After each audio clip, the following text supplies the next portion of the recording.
Hello दोस्तों, आज के इस वीडियो में हम बात करेंगे कि रिकर्जन फंक्शन क्या होते हैं। सी लैंग्वेज और सी प्लस प्लस में यह टॉपिक बहुत यूज़ होता है और काफ़ी हेल्पफुल भी रहता है। जो प्रोग्रामिंग को सीखना चाहते हैं या सी और सी प्लस प्लस में जो प्रोग्रामिंग करना चाहते हैं उनके लिए ये टॉपिक बहुत बहुत बहुत इम्पोर्टेंट रहता है। तो वीडियो शुरू करने से पहले यदि आप लोगों ने अभी तक मेरे चैनल को सब्सक्राइब नहीं किया है तो प्लीज़ मेरे चैनल को सब्सक्राइब कर लीजिए, जिससे कि आने वाली वीडियो का नोटिफिकेशन आप लोगों को मिलता रहे और आप लोगों की जानकारी का दायरा बढ़ता रहे। तो शुरू करते हैं आज की इस वीडियो में कि हम लोग कि रिकर्जन फंक्शन क्या होते हैं। अगर हम बात करें, यदि हम बात करें कि सी और सी प्लस प्लस में रिकर्जन है क्या। रिकर्जन एक ऐसी प्रक्रिया है सी और सी प्लस प्लस में जिसमें एक फंक्शन अपने आप को बार बार कॉल करता है। रिकर्जन एक ऐसी प्रक्रिया है सी भाषा में और सी प्लस प्लस भाषा में जो फंक्शन कोई एक फंक्शन जो हम बनाते हैं वह अपने आप को बार बार कॉल करता है। इस प्रक्रिया को या इस फंक्शन को हम लोग बोलते हैं, क्या कहते हैं हम लोग, रिकर्सिव फंक्शन कहते हैं। अब रिकर्सिव फंक्शन के बारे में आगे बात करें कि हम लोग रिकर्सिव फंक्शन से मतलब कैसे यूज़ कर सकते हैं और कहाँ यूज़ कर सकते हैं। अगर हम बात करें रिकर्जन फंक्शन को हम सभी प्रॉब्लम पर तो अप्लाई नहीं कर सकते, लेकिन इसका हम प्रयोग कुछ मतलब जो हमारे पास कुछ प्रॉब्लम्स हैं उनका सॉल्यूशन निकालने के लिए हम लोग कर सकते हैं। जैसे मान लीजिए आपको कोई शॉर्टिंग में यूज़ करना है, शॉर्टिंग में आप रिकर्जन फंक्शन का यूज़ कर सकते हैं। सर्चिंग करने के लिए भी आप रिकर्जन फंक्शन का यूज़ कर सकते हैं। या ट्रैवर्सल आपकी जो प्रॉब्लम्स होती हैं उनको भी सॉल्व करने के लिए आप रिकर्जन फंक्शन का यूज़ कर सकते हैं। अगर हम बात करें जैसे क्या कि मैथमेटिकल जितनी प्रॉब्लम्स होती हैं, मैथमेटिकल में ऐसी काफ़ी प्रॉब्लम्स होती हैं जिनको सॉल्यूशन करने के लिए हमें रिकर्जन फंक्शन की ज़रूरत पड़ती है। तो जैसे फॉर एग्जांपल मैं आपको एक छोटा सा एग्जांपल बता रहा हूँ। मान लीजिए कोई एक नंबर है, आपने कोई नंबर लिया है, उसका आपको फैक्टोरियल नंबर निकालना है, मीन्स कैलकुलेट करना है, या फिबोनाची सीरीज़ आपको प्रिंट करनी है, जनरेट करनी है। तो ये इस तरह के जो अगर आपके सामने प्रॉब्लम आती है तो इस प्रॉब्लम का सॉल्यूशन निकालने के लिए आपको रिकर्जन फंक्शन का यूज़ करना पड़ेगा। अब हम बात करते हैं कि फैक्टोरियल नंबर क्या होते हैं। फैक्टोरियल नंबर की बात करें, जैसे 6 का फैक्टोरियल नंबर कितना होगा, 720 होगा। अब ये 6 का 720 कैसे आएगा मैं आपको बताता हूँ। आप क्या करिए, आप 1 गुणा 2 गुणा 3 गुणा 4 और गुणा 5 और गुणा 6, इसका यदि आप सबकी इनसे आपस में मल्टीप्लिकेशन करें तो इसका आंसर कितना आएगा, इसका आंसर आएगा 720। ये होता है फैक्टोरियल नंबर। इस प्रकार से यदि आपको सामने प्रॉब्लम आती है कि किसी दिए गए नंबर का फैक्टोरियल नंबर ज्ञात करिए या पता करिए, तो उसके लिए आपको रिकर्जन फंक्शन का यूज़ करना पड़ेगा। लेकिन दोस्तों एक बात ध्यान रखिएगा कि रिकर्जन फंक्शन से आप फैक्टोरियल नंबर निकाल सकते हो और बिना किसी रिकर्जन फंक्शन से फैक्टोरियल नंबर भी निकाल सकते हैं। वो मैं आपको इस वीडियो के लास्ट में बताऊंगा कि बिना किसी रिकर्जन फंक्शन के यदि आपको कोई फैक्टोरियल दिए गए नंबर का फैक्टोरियल नंबर ज्ञात करना हो तो कैसे करेंगे। अब फिबोनाची सीरीज़ की बात करें, फिबोनाची सीरीज़ क्या होती है, जैसे एक को फिर आगे रख दीजिए, फिर 1 को 2 में जोड़िए, 1 को 2 में जोड़ने के बाद कितना आएगा, 3 आएगा, और 3 को 2 में जोड़िए, कितना आएगा, फिर आपका आएगा 5, और 5 को फिर 3 में जोड़िए तो कितना आएगा, फिर आएगा 8 को फिर आपका जो 5 आएगा, फिर उससे बाद क्या होगा, 5 या 3 8 को फिर 8 को 5 में जोड़िए, कितना आएगा, फिर आपका ये आएगा आपका 13। इस प्रकार से सीरीज चलती रहती है, इसको बोलते हैं फिबोनाची सीरीज़। फिबोनाची सीरीज़ निकालने के लिए हम लोग फैक्टोरियल फंक्शन का यूज़ करते हैं। अब हम बात करते हैं क्या कि प्रोग्रामिंग लैंग्वेज रिकर्जन को सपोर्ट तो करती है, लेकिन कभी कभी ऐसा होता है कि जब हम अपने प्रोग्राम में रिकर्जन फंक्शन का यूज़ करते हैं तो हम उसमें एग्जिट की कंडीशन नहीं देते हैं। तो हमें यदि प्रोग्राम में हमें रिकर्जन फंक्शन यूज़ करना है तो हमें एग्जिट की कंडीशन भी डिफ़ाइन करनी पड़ेगी। यदि आप एग्जिट की कंडीशन डिफ़ाइन नहीं करेंगे तो प्रोग्राम आपका चलता रहेगा और प्रोग्राम आपका इनफाइनाइट लूप हो जाएगा। मीन्स ये प्रोग्राम आपका कभी भी बंद नहीं होगा। जब कंप्यूटर बंद होगा तभी बंद हो पाएगा, नहीं तो बंद नहीं हो पाएगा। तो आपको रिकर्जन फंक्शन के लिए एक कंडीशन तय करनी पड़ेगी कि इस कंडीशन पे ये प्रोग्राम यानी कि ये रिकर्जन फंक्शन बंद हो जाए, तो वो कंडीशन आपको मेंशन करनी पड़ेगी अपने प्रोग्रामिंग के दौरान यानी प्रोग्राम के अंदर। अब हम बात करते हैं कि रिकर्जन के लाभ क्या होते हैं, रिकर्जन के एडवांटेज क्या होते हैं। नंबर एक बात करते हैं कि नंबर एक की बात करें कि यह अनावश्यक फंक्शन कॉल को कम करता है, यानी कि आप जो एक्स्ट्रा फंक्शन बार बार आपको कहीं कहीं पर प्रोग्रामिंग में यूज़ करनी पड़ती है, तो उसके लिए आप क्या करिए, आप एक बार ही रिकर्जन फंक्शन बना लीजिए और उसको बार बार दोबारा कॉल कर लीजिए। उससे क्या होगा कि आपको बार बार अन्य फंक्शन को, यानी कि फंक्शन की बॉडी को बार बार बनाने की कोई आवश्यकता नहीं पड़ती है। दूसरा होता है क्या कि आप इसमें क्या होता है कि आप इसमें बड़ी बड़ी प्रॉब्लम को आसानी से सॉल्व कर सकते हैं प्रोग्रामिंग के द्वारा। प्रोग्रामिंग में जो कभी भी ऐसा होता है कि प्रोग्रामिंग में हमारे सामने ऐसी ऐसी कंडीशन आ जाती है कि उसका हमें सॉल्यूशन निकालना काफ़ी दिक्कत पड़ जाती है, प्रॉब्लम आ जाती है। तो उसके लिए क्या करते हैं हम लोग, उसके लिए हम रिकर्जन फंक्शन का यूज़ करते हैं। मीन्स यदि आपके पास इटरेटिव सॉल्यूशन होती है, मीन्स लगातार चलने वाली जो सॉल्यूशन होती है, उसको आप आसानी से मतलब कि रिकर्जन फंक्शन की सहायता से उसको आप आसानी से आसान बना सकते हैं। फिर होता है क्या, अपने प्रोग्राम को, यानी कि हम अपने कोडिंग को, जो कोडिंग हम लोग प्रोग्रामिंग में लिखते हैं, सी और सी भाषा में लिखते हैं, उसको हम एलिगेंट बना सकते हैं, मीन्स सुंदर बना सकते हैं, काफ़ी खूबसूरत बना सकते हैं।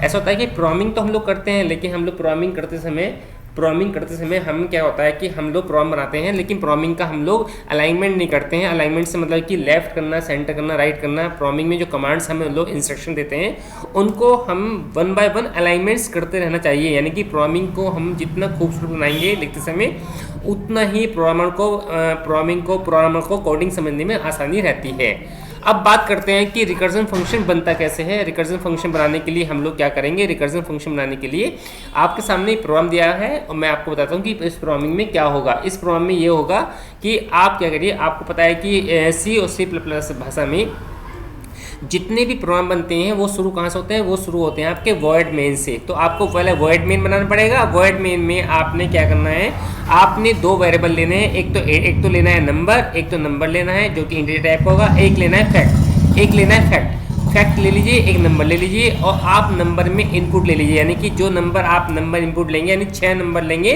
तो 6 का फैक्टोरियल नंबर आपका निकल कर आएगा। कैसे, आप जो नंबर इनपुट लेंगे उसको फैक्टोरियल फंक्शन में आपको पास कर देना है। आपको जो नंबर आपने यहाँ पर इनपुट लिया है उसको फैक्टोरियल नंबर में पास कर देना है। जैसे ही पास करेंगे तो ये फंक्शन की बॉडी, आपकी फंक्शन की बॉडी कहाँ होगी, मेन के बाहर बनेगी। तो आपकी जैसे ये फैक्टोरियल नंबर पास होगा ये नंबर, तो यहाँ पर ये नंबर कैच हो जाएगा किसमें, एन में। अब n की वैल्यू जब तक अगर यदि 0 होती है तो ये आपको रिटर्न करेगा क्या, 1।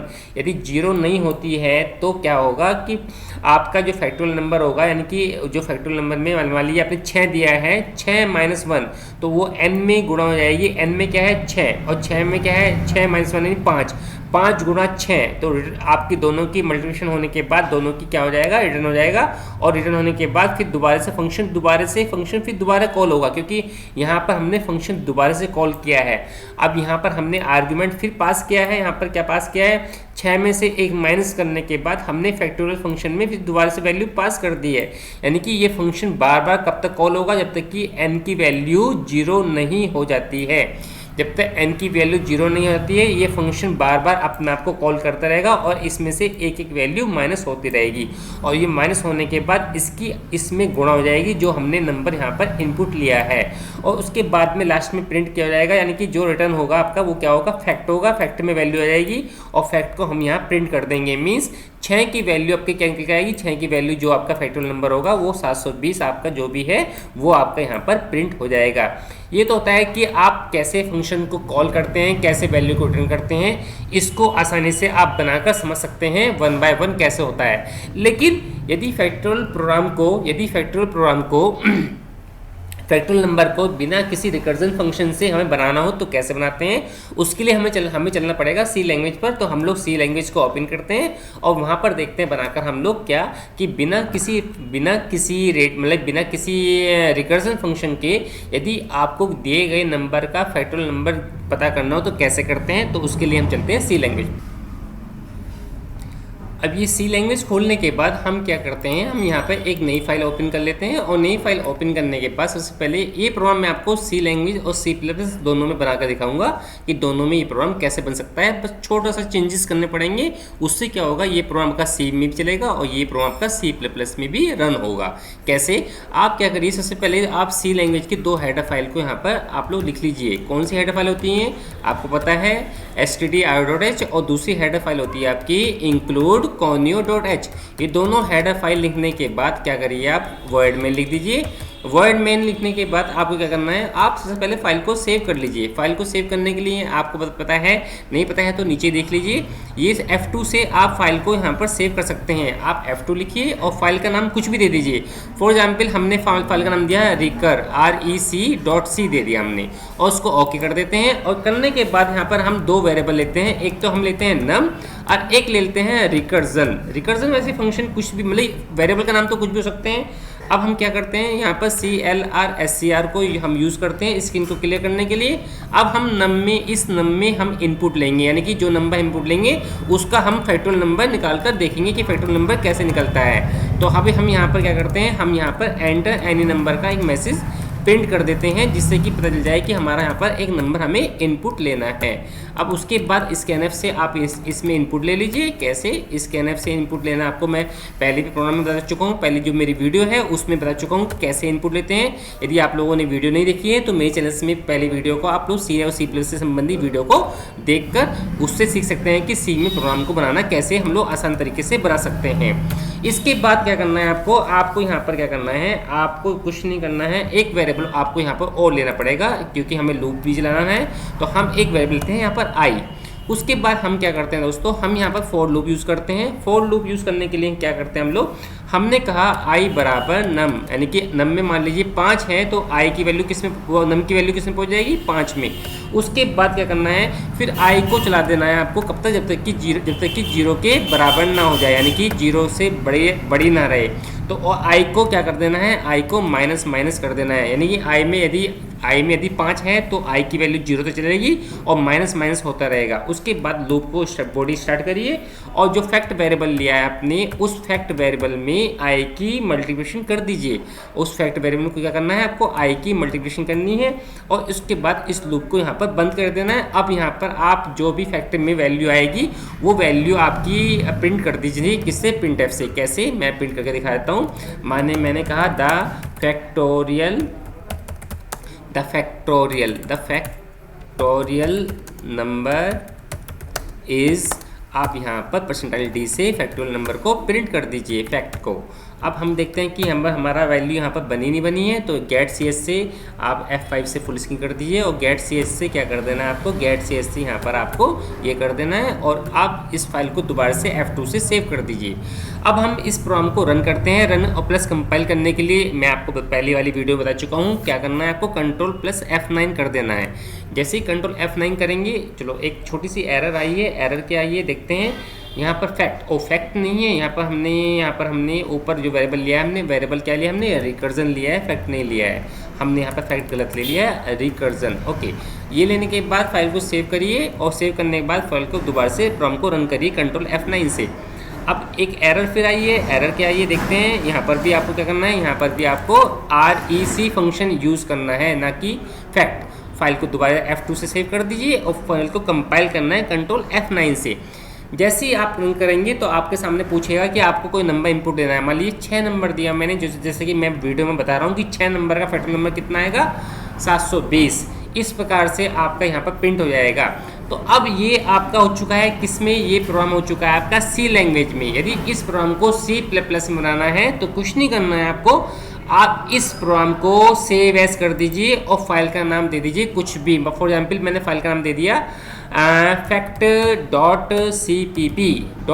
जरूर देना पड़ेगा। उसके बाद क्या करना है, उसके बाद आपको यहाँ पर सी आउट से यहाँ पर आपको मैसेज प्रिंट करना है। कैसे, डबल कोट्स में, और यहाँ पर आपको इसको भी बंद कर देना है यहाँ से ऐसे। और इनपुट लेना है आपको किससे, इनपुट लेना है सी इन से, ना कि स्कैनएफ से। सी आपको पता है कि C++ में सी इन से इनपुट ले आता है।